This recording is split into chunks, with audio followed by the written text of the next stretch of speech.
Olá, seres curiosos, tudo bem? Eu sou a Cacau Oliveira. E eu sou a Anne Rodrigues. E vocês estão ouvindo o Tá Por Dentro dessa História? A nossa intenção central nesse momento é trazer para vocês elementos folclóricos, mitos, mitologias e lendas de diversos lugares. Então hoje vamos explicar sobre esses termos e quais as diferenças entre eles. Antes de começarmos nossa jornada com vocês, vamos deixar claro que nem eu, nem a Cacau somos habilitadas nas áreas de história, sociologia, letras ou algo assim. Somos apenas seres curiosos, assim como vocês que nos ouvem. Exatamente. Gostamos de acompanhar as histórias que traremos a vocês, assim como estudar sobre outras culturas e suas riquezas. Mas nenhuma de nós tem qualquer tipo de formação profissional, a não ser a Anne, que cursa artes visuais, o que eu acho que é o mais próximo da temática. Claro que desde sempre buscaremos fundamentar nossas pesquisas em fontes confiáveis, mas isso não significa que sejamos dominadoras dos assuntos que traremos aqui. Dito isso, queremos deixar claro que os episódios aqui são sim a título de informação, mas assim como vocês, somos fãs de conhecimento que buscam repassar os dados, mesmo que seja gerando entretenimento. Não somos profissionais da área, então se perceberem divergência com qualquer assunto ou apontamento, comente e mande pra gente no direct ou no e-mail. As referências para a nossa pesquisa de hoje foram o site Ensaios e Notas, o site do Instituto Socioambiental, o artigo O Estudo da Interpretação da Faculdade Cezuca, escrito por Mariana Covara Jung, o artigo Entendendo o Folclore, escrito por Maria Laura Cavalcante, o site da Unifeb, o Centro Universitário de Brusque, o site Enciclopédia Itaú Cultural, o blog Viver Museu e o site do Festival do Folclore da Estância Turística de Olímpia. Para começar, falaremos sobre o mito, que é uma forma de história narrada, usada para representar a realidade e dar sentido ao presente. Ele possui grande simbologia nas crenças e valores de uma determinada sociedade, e são passados dos mais velhos para os mais jovens, muitas das vezes de forma oral. Os mitos configuram como a criação de seres fantásticos e sobrenaturais, produzidos pelo imaginário popular em virtude da necessidade de se buscar explicação para a existência de diversos temas, como a origem do mundo, o surgimento dos humanos, dos rios, dos astros, do céu, da terra e assim por diante. É importante ressaltar que os mitos têm uma grande relevância na formação da identidade cultural de um povo, através da apresentação que eles trazem sobre as reflexões e pensamentos de uma comunidade. Eles influenciam diretamente a vida social de um grupo, através de rituais, histórias e do modo de viver de uma sociedade. Por causa disso, apresentam diferentes definições para a morte, a vida, o tempo, o espaço, entre outros. Ou seja, os mitos fazem parte da tradição de um povo, uma tradição que pode sofrer transformações ao longo do tempo. E isso acontece no momento em que as histórias são repassadas, porque dependendo de quem conta e em qual cenário a narrativa está sendo apresentada, os mitos são alterados, e isso explica, por exemplo, o porquê de existirem muitas versões de um mesmo mito. No Brasil, os mitos acabam refletindo a grande miscigenação presente em nosso país, porque eles são influenciados por diversas culturas, principalmente as africanas, portuguesas e indígenas. Dentre os mitos nacionais, alguns autores defendem uma divisão que seria classificada como os mitos primitivos e gerais e os mitos secundários e locais. O autor Câmara Cascudo faz uma divisão onde separa os mitos em ciclos: ciclo da angústia infantil e ciclo dos monstros.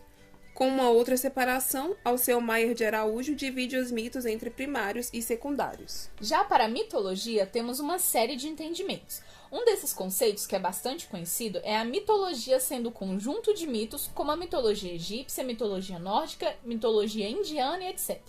Complicando um pouco essa definição, atualmente temos os mitos MYTHOS,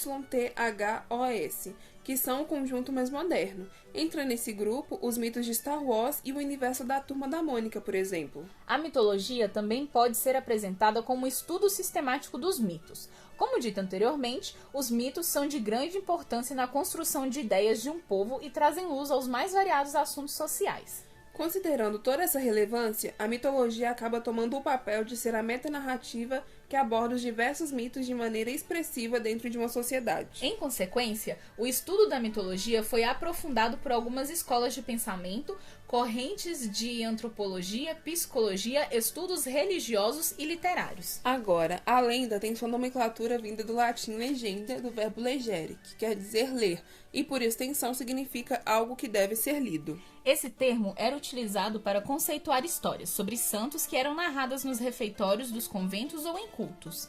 Outros povos também tinham seus relatos fictícios, que depois foram denominados como lendas.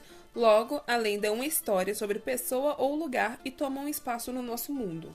Ela tem certo nível de teor histórico, mas é uma narrativa despreocupada em relação aos fatos. Está muito ligada ao folclore e à curiosidade, e não tem o mesmo peso e impacto que o mito tem na sociedade em relação às pessoas, à realidade e religião. A título de curiosidade, nessa questão toda de mitos, lendas e mitologias, temos o evemerismo, que é uma teoria hermenêutica da interpretação dos mitos e foi desenvolvida por Evêmero, um escritor grego do século IV a.C. Para ficar uma coisa bem explicada, primeiro vamos entender o que é a hermenêutica. Para começar, a etimologia da palavra, a origem dela, vem do grego e tem relação com o deus Hermes, que era o responsável pela mediação entre os deuses e os humanos.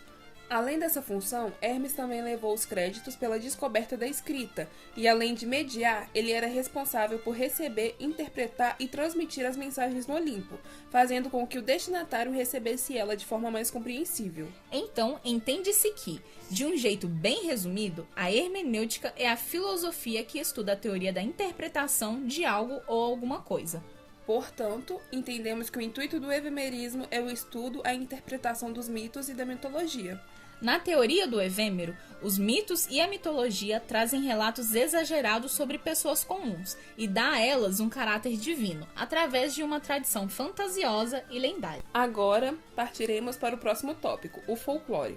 A palavra folclore tem sua origem no neologismo inglês folklore, que quer dizer saber do povo. Esse termo foi desenvolvido para dar nome a um campo de estudos que era identificado até então como antiguidades populares ou literatura popular.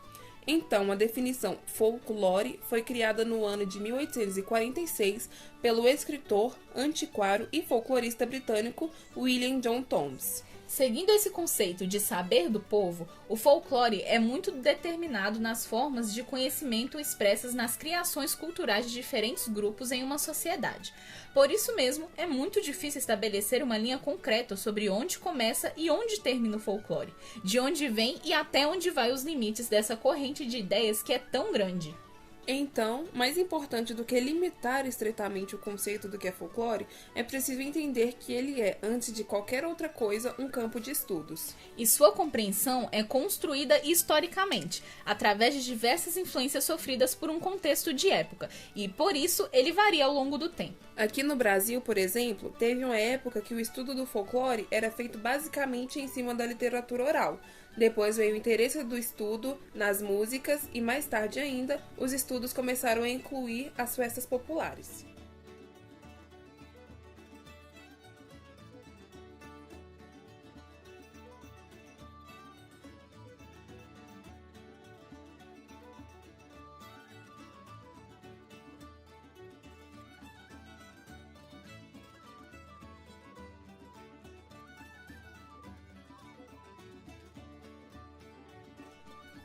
Considerando tudo que foi visto até agora, para entendermos mais a fundo o folclore, é preciso entender um pouquinho de sua história. Vamos começar então por sua origem, que remonta à Europa, em meados do século XIX. Guardem esse período porque lá na frente vamos voltar nele novamente. Nessa época surgiu o folclore como sendo a corrente de pensamento mundial que conhecemos hoje. Esse pensamento surgiu com a intenção de inovar duas tradições intelectuais antigas que estudavam sobre o popular. Eram elas os antiquários e o romantismo. Dando uma breve introdução, os antiquários, do latim antiquarius, aquele que gosta de antiguidades, eram pessoas que estudavam o passado de forma sistemática, coletando todos os itens relacionados a um certo tema, como os costumes populares, por exemplo. Inclusive, os antiquários são os autores dos primeiros escritos feitos no século XVII e XVIII, que abordam sobre os costumes populares. Já o romantismo foi um movimento artístico e cultural que privilegiava as emoções, a subjetividade e o individualismo. Esse pensamento também valorizava as singularidades e as diferenças dos povos, consagrando as tradições e culturas populares como objetos dignos de atenção intelectual. É exatamente nesse ponto que essa corrente é importante no contexto do folclore mundial. Por isso, devem guardar o conceito do romantismo. Agora, continuando, precisamos dizer que esse movimento cultural surgiu no final do século XVIII, como uma reação ao pensamento iluminista, que era caracterizado pela ênfase na razão, na lógica e na ciência. Para os pensadores românticos, o indivíduo está dissolvido na comunidade e o povo é simples, puro e enraizado em suas tradições e no solo de sua região. Pontuar essas questões é importante porque quando olhamos para os estudos do folclore no Brasil, perceberemos que eles incorporam todo esse contexto intelectual europeu. Essas duas tradições são refletidas pelos brasileiros na busca de garantir o embasamento científico para os seus trabalhos. Aqui no Brasil, podemos citar 3 pessoas que foram as pioneiras no estudo da temática, sendo o primeiro deles Silvio Vasconcelos da Silveira Ramos Romero, ou só Silvio Romero, que foi um crítico literário, ensaísta, poeta, pesquisador de folclore e filósofo. Ele é famoso por sua visão científica e racional da vida popular, porque aplicava um conceito positivista durante seus estudos relacionados à literatura oral. Em segundo, temos o também poeta e ensaísta, linguista, romancista, jornalista e professor Amadeu Ataliba Arruda Amaral Leite Penteado, mais conhecido como Amadeu Amaral, que defendia a ideia de um estudo bastante minucioso a respeito das tradições populares e era enfático na ideia do desenvolvimento político a favor do folclore. Por fim, temos Mário Raul de Moraes Andrade, conhecido como Mário de Andrade. Ele era um poeta, contista, cronista, romancista, musicólogo, historiador de arte, crítico e fotógrafo. Mário procurava entender a ligação do folclore com as ciências humanas e sociais e defendia que o folclore, como expressão do povo brasileiro, é importante no desenvolvimento da nossa cultura nacional. Agora, falando sobre os mitos e lendas que compõem o folclore brasileiro, a gente consegue pontuar que as narrativas dessas histórias têm um forte componente simbólico, como as explicações para fenômenos da natureza, por exemplo. Porque, como na antiguidade as pessoas não tinham os recursos científicos para explicar sobre essas questões, eles se utilizavam dos mitos e das lendas, que também eram aproveitados como forma de abordar temas como perigos, defeitos e qualidades do ser humano. Nesse contexto, figuras divinas, heróis e seres sobrenaturais passam a se relacionar com os fatos do real para dar sentido à vida, às experiências do cotidiano e ao mundo. O nosso folclore nacional sofreu influências de diversos lugares do mundo, consequência de toda a diversidade cultural do país. Mas como as principais contribuições, podemos citar os portugueses, os africanos e os povos indígenas. E o folclore também contribuiu não só em nossa identificação cultural, mas também na economia, na produção, no comércio e no turismo. Vocês se lembram que falamos lá atrás sobre o século XIX, que foi o período em que o romantismo estava influenciando no interesse sobre os estudos do folclore? Então, é agora que ele volta a entrar em cena, porque assim como na Europa, o estudo acerca do folclore começava a ganhar força aqui no Brasil também. Nessa época, estudiosos brasileiros, inclusive Silvio Romero, Amadeu Amaral e Mário de Andrade, que já foram citados aqui, passaram a acompanhar a onda pelo interesse na cultura popular que estava sendo disseminada pelos fundamentos do romantismo em outras partes do mundo, principalmente nos Estados Unidos e na Europa. A partir disso, foi desenvolvida uma disciplina que estuda o folclore, e ela ganhou o nome de Fundamentos do Folclorismo, e levou quase 100 anos para conquistar o espaço acadêmico no Brasil. Com esse novo cenário, o próprio Dom Pedro II começou a estimular vários artistas relacionados à elite a desenvolverem obras ilustradas contendo elementos da cultura popular. Esses símbolos nacionalistas contribuíram para a imagem do Brasil, frente ao mundo como parte das nações civilizadas. Obras como o poema Ijuca Pirama, escrito pelo poeta Gonçalves Dias, e a música de Luciano Galete e Alexandre Levi permitiram que temáticas do folclore brasileiro ganhassem destaque e desde então o interesse no folclore nacional cresce cada vez mais. Bom, para facilitar o entendimento, vamos recapitular de forma resumida o que vimos hoje.